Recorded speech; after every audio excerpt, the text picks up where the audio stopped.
Magandang araw na naman kabayan.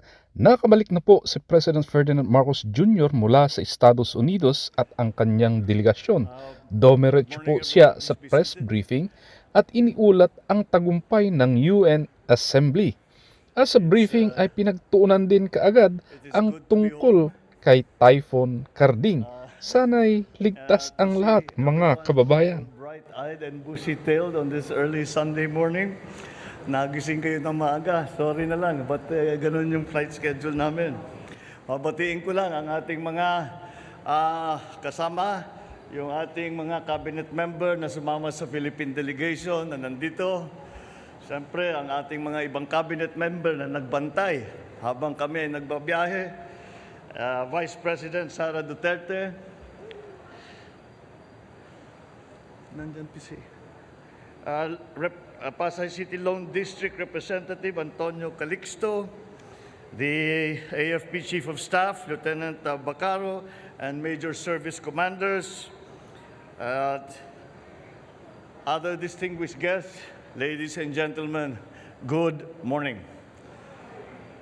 I am pleased to report to you and the Filipino people the main outcomes and results of this working visit of ours to New York from 18 to 24 September.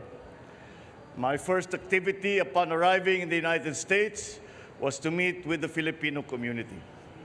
And their smiles, their songs, and their welcoming took away the weariness of a 16-hour flight from Manila. And in our meeting, I thanked our kababayans who came. Some came from Canada, some came all the way from Florida. I thank them for the work that they do and their contributions to the communities in the Philippines and in the United States.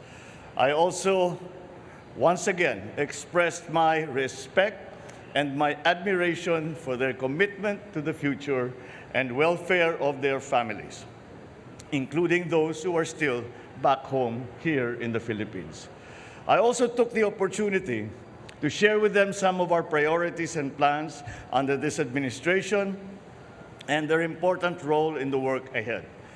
I also emphasize that by working together, we can build a better future for our country and our people. The main event of this visit to the United States, to New York specifically, was to deliver our national statement at the 77th session of the General Assembly on 20 September in the United Nations.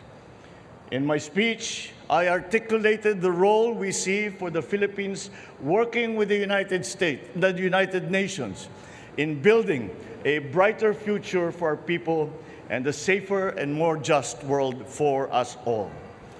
I addressed global issues that require a united global action, such as climate change, rising food prices, rapid technological change, the peaceful resolution of international disputes, the need to protect the vulnerable sectors of our society, such as migrants, and ending all forms of prejudice.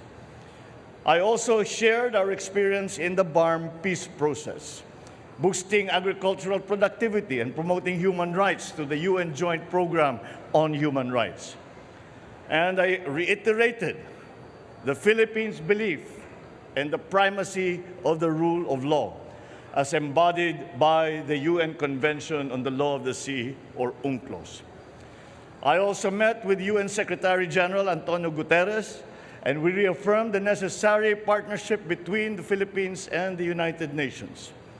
The Philippines is a founding member of the United Nations, and I intend to strengthen this tradition of Philippine engagement with the UN.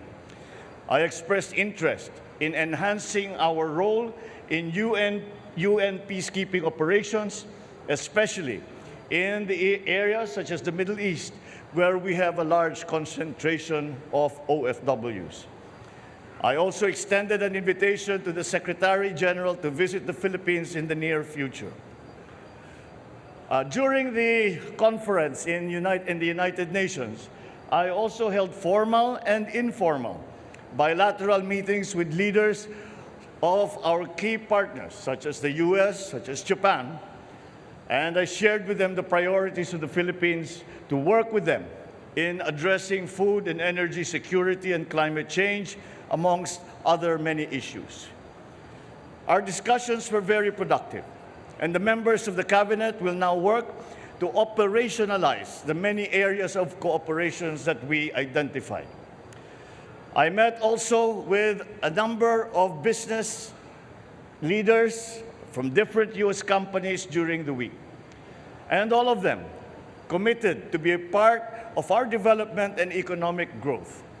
Together, we will be working on addressing some of our key economic challenges, particularly, once again, climate change, food security, energy security, to name but a few. Ang United Nations ay may 193 member countries na nabigyan ng oras na makapagsalita ng at least 15 to 20 minutes, pero may mas mahaba para ihayag ang mithiin ng kanyang liderato at ang bansa para sa ikatatagumpay ng United Nations Assembly.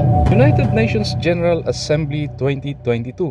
Pag-usapan po natin mga kababayan ang ating obserbasyon sa 77th United Nations General Assembly Debate 2022. Pagkaraan ng ilang taong puro online o video link ang mga assemblies o meetings ng UN, lalo na sa panahon ni President Roddy Duterte, mukhang sa pagbabalik ng face-to-face ay malaki na ang binago sa attendance at dami ng pwedeng dadalo sa debate.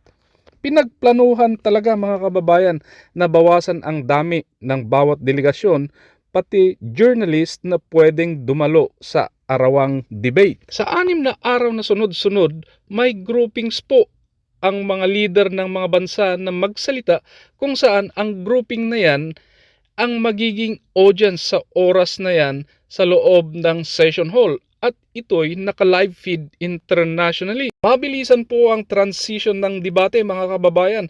Kaya kada bansa ang tutok ng RTV Malacanang ay ang speech ng Presidente ng Pilipinas.